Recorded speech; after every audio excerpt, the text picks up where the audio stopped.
A është zemrimi gjithmonë diçka negativ? Jo, jo çdo herë zemrimi është negativ. Zemrohesh te pejgamberi sallallahu alaihi wasallam. Gjithashtu është për cilësive të Allahut subhanahu wa taala.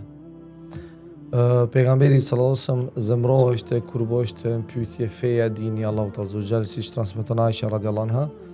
Pejgamberi sallallahu alaihi wasallam nuk zemrohej për veten e tij, por zemrohej kur shkeleshin kufit Allahut te bareke wa taala.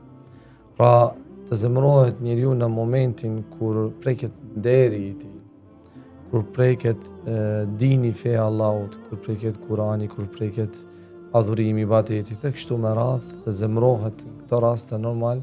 Kjo është edhe nga vetë natyrshmëria e njeriut. Njeriu dhe njerëzit zemrohen për gjëra pa nevojshme.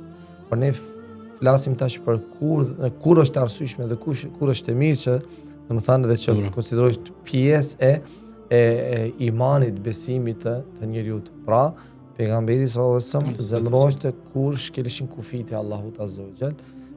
Në këtë rast atë themi po kjo është zemrim i lavdëruar. Pra, mbas kësaj kuptojmë se kemi zemrim të lavdëruar dhe zemrim jo të lavdëruar.